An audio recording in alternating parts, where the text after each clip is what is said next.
शोषण का साधन, इसके 8वें भाग में आपका स्वागत है। आप सब लोग पहले देख चुके हैं 7 के 7 भागों में कि किस तरह से अंग्रेजी सरकार ने बिना अधिकार होते हुए भी कूटकरण किया रुपए का और इस प्रकार देश की जनता के साथ धोखा किया, देश का शोषण किया, भारत की संपदाओं को लूटा। आज चूंकि आजाद हिंद के सैद्धांतिक रुपए की बात हो रही है, नेताजी के सैद्धांतिक रुपए की बात हो रही है, इसीलिए हमने अपनी टी शर्ट पर भी नेताजी को धारण किया है।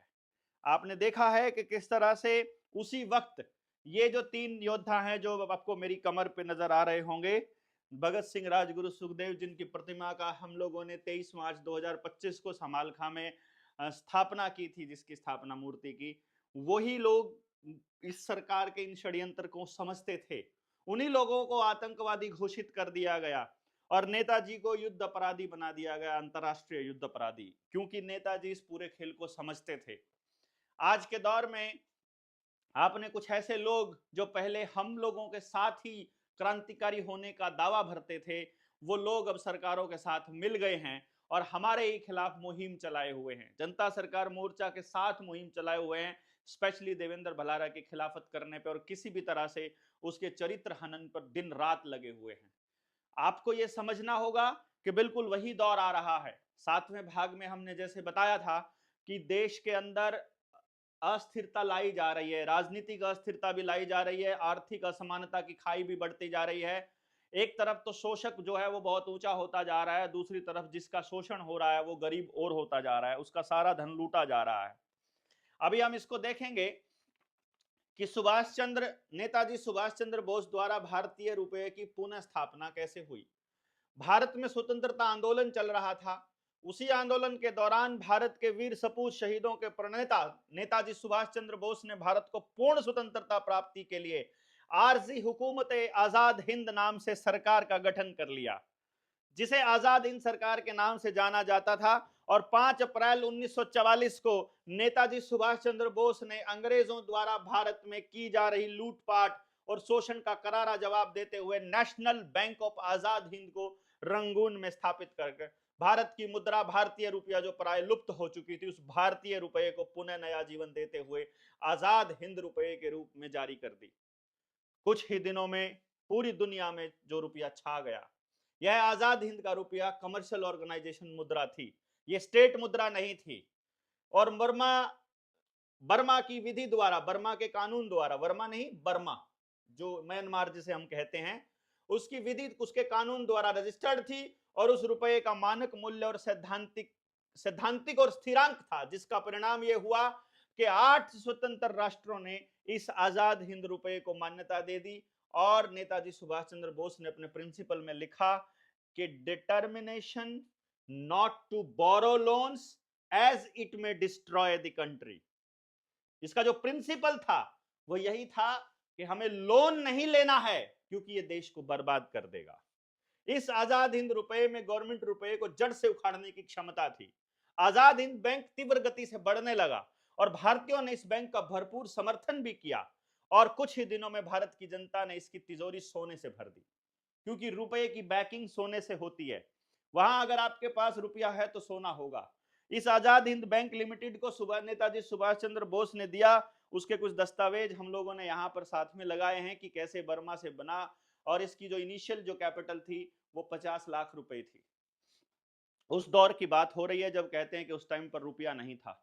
इसके अंदर बोर्ड ऑफ डायरेक्टर्स में नाम लिखे गए हैं S.A. अय्यर और दीनानाथ। डायरेक्टर जो इसके चेयरमैन थे S.A. अय्यर और जो इसके डायरेक्टर थे वो दीनानाथ थे, और मैनेजिंग जो सेक्रेटरीट थे वो D.N. भंडारी थे, D.N. बदूरी। इसकी क्या क्या चीजें थी, इसकी ब्रांचेज कहाँ थी और क्या इसके सीन थे पूरे के पूरे, इसके अंदर किताब की इस वाले पार्ट में हमने दिए हुए हैं बोर्ड ऑफ डायरेक्टर्स के हिसाब से। वैध सरकार अर्जी हुकूमत आजाद हिंद की वैध रुपया आज भी बंद नहीं है। ये बात आपको इसलिए बताई जा रही है, कुछ लोग ये कहते हैं कि अगर हमने ये रुपया जो अंग्रेजी हुकूमत का रुपया है, जो ब्रिटिश रुपया है, जो आपकी जेब में पड़े हुए ये नोट हैं, यदि आपने ये नोट लेने बंद कर दिए तो काम कैसे चलेगा। ये रुपया मूल्य का मापक है दोस्तों। यदि आप एक दूसरे पर भरोसा करते हो तो आपका कहा हुआ ही रुपया है। बैंक का दूसरा नाम, बैंक की यदि आप देखेंगे, उसकी हिंदी अगर आप देखेंगे, डेफिनेशन में जाएंगे, अंग्रेजी की हिंदी जब आप करते हैं, तो बैंक का एक अर्थ मिलता है किनारा, जो नदी का किनारा, और बैंक का दूसरा नाम मिलता है विश्वास। सारे बैंक और सारी मुद्राएं केवल विश्वास पर चलती हैं। आपका विश्वास नहीं जिस मुद्रा पर रहेगा, आप उसका इस्तेमाल बंद कर सकते हैं, और जिस पर विश्वास हो, आप खाली कागज पर लिख कर दे दें, वहीं से चल जाएगा। नेताजी सुभाष चंद्र बोस जिस कागज पर साइन कर देते थे, वही रुपया बन जाता था। वो नैतिकता यदि आपके अंदर बची है, वो अगर बेस आपका बचा है, यदि वो उसका मानक आपके पास बचा है, तो फिर कोई जरूरत नहीं है हमें किसी विदेशी मुद्रा को अपनाने की। और ये इसलिए बताया जा रहा है कि ये रुपया आज भी बंद नहीं हुआ है। जो हमारी वैध सरकार है, जो हमारी लीगल सरकार है, आरजी हुकूमत आजाद हिंद, उसका रुपया जो आजाद हिंद रुपया है, वो अभी चल रहा है। इधर अंग्रेजी हुकूमत में खलबली मच गई, जिसका मुख्य कारण था विधि द्वारा स्थापित संप्रभुता संपन्न आजाद हिंद सरकार, जो विधि द्वारा स्थापित स्वतंत्र सरकार के मानकों को पूरा करने के पश्चात आजाद हिंद सरकार का गठन किया गया। किसी भी राष्ट्रीय सरकार के गठन में मुख्य मानक क्या है? एक तो उसका संविधान होना चाहिए, एक उसकी अपनी सेना होनी चाहिए, एक उसकी मुद्रा होनी चाहिए, और फिर स्वतंत्र राष्ट्र उसे मान्यता देते हैं। अब इसे आरजी हुकूमत आजाद हिंद सरकार ने पूरा किया। 12 स्वतंत्र राष्ट्रों ने आजाद हिंद सरकार और उसकी मुद्रा आजाद हिंद रुपये को मान्यता दिया। आरजी हुकूमत आजाद हिंद अस्थायी भारत सरकार, जिसके प्रधानमंत्री नेताजी सुभाष चंद्र बोस थे, आजाद हिंद रुपये पर इनकी तस्वीर लगी रहती थी। इस रुपये का मानक स्थिरांक भी था और सैद्धांतिक भी था। इन्होंने अंग्रेजों द्वारा जारी भारत की मुद्रा रुपये का कूटकरण बनाया गया भारतीय गुलामों के रुपये, ईस्ट इंडिया कंपनी के रुपये और गवर्नमेंट रुपये, जो भारतीयों को खून चूस रहा था और भारतीय जनता को गरीबी भुखमरी तक पहुंचा दिया था। नेताजी ने भारतीय सैद्धांतिक मानक का रुपया पुनः स्थापित किया। यह आजाद हिंद सरकार का स्टैंडर्ड था जो आपको दिया गया है। जो वजन तोले में, एक तोला जो वजन है वो 11.664 ग्राम, शुद्ध चांदी 1 रुपया, और 10 ग्राम जो शुद्ध सोना है, यानी कि 1 तोला सोना 10 रुपया, यानी 1 मोहर। ये मोहर का फोटो है और ये रुपए का फोटो है। ये आपको दिया गया था। ये 1 मोहर 10 रुपए के बराबर थी। वही जो सिद्धांत जो पुराना चलता आ रहा था, उसी को स्थापित कर दिया था।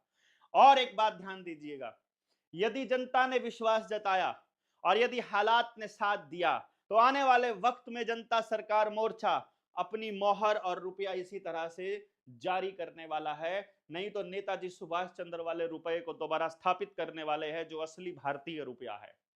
ब्रिटिश सरकार को आजाद हिंद सरकार और आजाद हिंद फौज से भी ज्यादा डर इस बात को लेकर था कि अगर आजाद हिंद बैंक बरकरार रहा तो भारत सहित पूरी दुनिया से हमारा शोषण और लूटपाट बंद हो जाएगा, क्योंकि भारत पूरी दुनिया को गाइड करेगा, भारत पूरी दुनिया का गुरु बनेगा कि रुपया क्या होता है और बिना शोषण के व्यवस्थाएं कैसे चलती हैं पूरा दुनिया के अंदर। बिना शोषण की व्यवस्था को चलाने का जो अध्याय है वो भारत शुरू कर सकता है। एग्जाम्पल भारत के पास पहले से मौजूद है। उदाहरण इस तरह से है कि हमारी सभ्यता और संस्कृति में एक मूल में है कि कोई किसी का शोषण ना कर पाए, क्योंकि हमने मानक तय किए हुए हैं। पूरी दुनिया में कहीं किसी मुल्क के अंदर कहीं कोई मानक तय नहीं है। आदमी का मानक, औरत का मानक, आदमी और औरत के संबंधों का मानक, आपस में गांवों में चलने का मानक, वो धर्म, मानव धर्म क्या है, पशु के साथ हमारा किस तरह का रिश्ता हो, पेड़ों के साथ हमारा क्या रिश्ता हो, माटी के साथ अपना क्या रिश्ता हो, पानी के साथ अपना क्या रिश्ता हो, ये सब हमारे पुराने ग्रंथों के अंदर, वेदों के अंदर वर्णित है कि हमारा मानक क्या है, हमारे जीने का मानक क्या है। मानक खत्म कर दो, सारी अव्यवस्थाएं फैल जाएंगी। और अंग्रेजों ने सिर्फ एक ही काम किया है, मानक खत्म कर दिया। हमारे खाने का मानक खत्म कर दिया, बोने का मानक खत्म कर दिया, उगाने का मानक खत्म कर दिया, पीने का मानक खत्म कर दिया और जीने का मानक खत्म कर दिया, रिश्तों के मानक खत्म कर दिए, रुपए के मानक खत्म कर दिए। मानक मतलब स्टैंडर्ड, एक लेवल है, इस लेवल से ऊपर के व्यक्ति को इंसान कहा जाएगा, इस लेवल से नीचे वाले को शैतान कहा जाएगा या हैवान कहा जाएगा या अपराधी कहा जाएगा। ये सब मानक हैं, स्टैंडर्ड है। यहां पर अपराधी को आप लोग एमएलए बना देते हैं या हीनियस क्राइम करने वाले को आप लोग बिठा देते हो। अरे 182 केस थे योगी के ऊपर, जब उसके ऊपर मुकदमे दर्ज हुए, जिसमें से 80 से ऊपर तो हीनियस क्राइम के हैं, लूटपाट, हत्या की कोशिश और इस तरह के मुकदमे, जिनको मुख्यमंत्री बनने के बाद हटा दिया गया। ऐसे अपराधियों, आदमखोर और तड़ीपार जैसे लोगों को हम लोग सिर पे बैठा के रखते हैं। ये मानक खत्म करने की वजह से ही इस देश का सत्यानाश हुआ, बल्कि पूरी दुनिया का सत्यानाश हुआ। तो ये स्टैंडर्ड हमको दोबारा से स्थापित करना पड़ेगा। तो वास्तविक आजादी होगी। उन्होंने पता था कि जब वो भाग शोषण और लूटपाट बंद हो जाएगा तो भारत आर्थिक रूप से आजाद हो जाएगा, जो वास्तविक आजादी होगी। अंग्रेज इस बात से परिचित थे कि आर्थिक आजादी ही असल आजादी है और आर्थिक गुलामी ही असल गुलामी है। इसीलिए उनको यहां से जाने में कोई दिक्कत नहीं थी। और एक और बात थी, ये कागज, ये दस्तावेज आपके सामने पेश किए जाएंगे, ये आप देख लीजिएगा। मेरे पास ये गुजरात लैंड रेवेन्यू रूल 1972 है, जो आज भी छपता है। 4 जगह पर छपता है, चेन्नई, मुंबई, दिल्ली और कोलकाता में। और ये सिर्फ उन्हीं के लैंड रेवेन्यू वालों के पास ही भेजा जाता है। आप पूछेंगे कि ये अभी भी वैलिड है या नहीं, तो उनको पता है कि ये वैलिड है, लेकिन देश की जनता के लिए पब्लिकेशन नहीं किया जाता और देश की जनता के पास ये नहीं है। आदिवासियों के पास रहता है, बाकी लोगों के पास रहता है। इसका अगर आप जाएंगे पेज नंबर 396 पर 24 नंबर कॉलम यदि आप खोलकर देखते हैं, इसके अंदर स्पेशल रूप के अंदर लिखा हुआ है कि इन अंग्रेजों को यहां पर जो ये व्यापार करने की, जो शहर बसाने की और शहरों को मतलब गांव से अलग रखने की और ये पारिवारिक व्यापारिक गतिविधियां जारी करने की परमिशन मिली थी मात्र 99 साल के लिए। और वो 99 साल ये 24 नंबर में गया कि हर हाल में उनको 1969 तक इस देश से गायब हो जाना है। तो उन लोगों ने पूरी कोशिश करी कि 47 में आजादी का नाटक किया जाए, उसके बाद काले अंग्रेजों को सत्ता के ऊपर बैठा दिया जाए और 1969 तक आने वाले जो 20 साल होंगे, 20-22 साल, उसमें ऐसी व्यवस्था बना दी जाए जिसके अंदर ये भारत के लोगों को इसी व्यवस्था का गुलाम बना दे और लोगों को पता भी ना चले कि तुम असल में आजाद हो और शहरी व्यवस्था भारत की व्यवस्था का हिस्सा नहीं है, शहरी व्यवस्था अंग्रेजी व्यवस्था का हिस्सा है। भारत की संस्कृति के अंदर व्यापार नहीं है, हम लोग किसी भी कार्य को व्यापार में नहीं लेते, इसलिए हम लोग लेन देन इस तरह से रखते हैं जैसे पारिवारिक हो। पूरी दुनिया को परिवार मानने वाला भारत जब किसी को कुछ देता है तो बदले में लेने की उम्मीद नहीं रखता है, क्योंकि वो व्यापारिक रिश्ता नहीं रखता है। इसीलिए गांव आजाद थे, क्योंकि वो व्यापार नहीं करते थे किसी भी चीज का। इन्होंने हर चीज के अंदर व्यापार डाल दिया। और अब तो ये पेस्टिसाइड, यूरिया, डीएपी की सब्सिडी जब दे रहे हैं और उसके बाद किसान को एमएसपी के नाम पर पैसा, हमको इतना पैसा चाहिए, हमको इतना पैसा चाहिए, उसको व्यापार की श्रेणी में लेकर के आ रहे हैं। और ये खेती के 3 कानून इसी का षड्यंत्र है और किसानों को इस बात का पता भी नहीं है। हम लोग करेंगे इसके ऊपर बहुत बहुत लंबी चर्चा और बड़ा लंबा खेल, इसको पूरा जानेंगे किस तरह से ये बनी। ये पूरा चला। अब इसके अंदर आजाद हिंद सरकार द्वारा अपनी मुद्रा चलन में लाने से इसकी इतनी ताकत बढ़ गई कि ब्रिटिश साम्राज्यवाद को चुनौती देते हुए नेताजी सुभाष चंद्र बोस ने तुम मुझे खून दो मैं तुम्हें आजादी दूंगा और दिल्ली चलो का नारा देते हुए मित्र देशों के सहयोग से अंग्रेजों से भीषण युद्ध किया, जिसमें अंग्रेजों की कमर तोड़ डाली। इस युद्ध में भारत के लाखों शहीदों ने अपनी जान की कुर्बानी दी। लगभग 10,000 आजाद हिंद सैनिकों को बंदी बना करके अंग्रेजों ने दिल्ली के लाल किले में रखा और उन पर खुलेआम मुकदमा चलाकर अंग्रेजों में फांसी देने की योजना थी। इस गाथा को भारत की जनता से छुपाया गया। आपको जानकर बड़ी चिंता होगी कि इन्होंने इतना बड़ा काम किया, नेताजी ने, और उस समय अंग्रेजों ने और भारत के नेताओं ने भारत की जनता को आजाद हिंद सरकार और उसके कार्यों की जानकारी आप तक नहीं पहुंचने दी। ये एक संयोग है कि अंग्रेजों द्वारा आजाद हिंद सैनिकों पर खुलेआम मुकदमा चलाकर फांसी देने की योजना का पता जब भारत की जनता को मालूम पड़ा तो देश की जनता आंदोलित हो गई। और देश की जनता जब आंदोलित हुई तब जाकर अंग्रेजों ने अपनी फांसी देने की योजना टालनी पड़ी और नेताजी की इस दौरान मृत्यु हो गई 1945 में। जो आजाद हिंद सेना के कुछ लोग हैं वो आज भी कहते हैं कि नेताजी जिंदा हैं। भारत स्वाभिमान के कुछ लोग कहते हैं कि नेताजी वापस आएंगे। वो चीज़ों पर ना पढ़ते हुए यदि हम इस चीज़ को समझ पाएं कि 1945 में नेताजी सीन से बाहर हो गए, ये अफवाह फैलाई गई कि वो एक दूसरा पक्ष कहता है कि नेताजी जिंदा है, ऐसा प्रचलित करके नेताजी को जिंदा और मुर्दा में उजाल दिया गया और नेताजी का आजाद हिंद सरकार, आजाद हिंद बैंक और आजाद हिंद का धन संबंधित दस्तावेजों को जब्त करके रख लिया गया। आजाद हिंद सेना का कोई भी दस्तावेज बाहर क्यों नहीं आ पाया? आज के टाइम पर अपने आप को भारत देश के देशभक्तों की सरकार कहने वाले नरेंद्र मोदी और अमित शाह ने इस दिन दस्तावेजों को बाहर क्यों नहीं किया? वो लूट का रुपया कहां है? आजाद हिंद बैंक का सोना किसके पास है? वो पैसा कहां है और देश की जनता को वापस क्यों नहीं किया गया? उसको राष्ट्रीय संपत्ति घोषित क्यों नहीं किया गया, और इसको उनसे जुड़े दस्तावेजों को अभी तक बाहर क्यों नहीं लाया गया? ये भी तो बड़ा सवाल बनता है ना, जिसका जवाब जनता सरकार मोर्चा आने वाले टाइम में पूछने वाला है। सभी क्रांतिकारियों को जिनको भी इन लोगों ने आतंकवादी घोषित किया है, उनको हम लोग ये लड़ाई लड़ेंगे कि उनको क्रांतिकारी की संज्ञा दी जाए और उनको देश के अंदर लड़ने वाले, स्वतंत्रता संग्राम के अंदर लड़ने वाले स्वाधीनता सेनानी के रूप में जाना जाए, ना कि आतंकवादियों के रूप में, जिस तरह से वहां पर लिखा हुआ है उनके दस्तावेजों में। भारत के लिए मर मिटने वाले उन शहीदों और नेताजी सुभाष चंद्र बोस से संबंधित दस्तावेजों को भारत की जनता से छुपाना देशभक्ति कहा जाएगा या फिर देशद्रोह कहा जाएगा? आप बताइए कमेंट बॉक्स में लिख करके, आप इसे देशभक्ति कहेंगे या देशद्रोह कहेंगे? आरटीआई के अंतर्गत 19 जून 2015 को जो प्रश्न नंबर 7 पूछा गया था, जो पेज नंबर हमने दिए हैं वो उसमें मेंशन किया हुआ है, जो पिछले वाला पेज नंबर था, ये मैं आपको बता रहा हूं। 7वें पार्ट में जो बताया गया था 189 से 197 तक, वहां पर इसकी जानकारी हमने इसमें दी हुई है कि national bank of Azad Hind limited की करेंसी से लेन देन किसके द्वारा बंद कराया गया और किस कारण बंद कराया गया और किस सन से बंद कराया गया?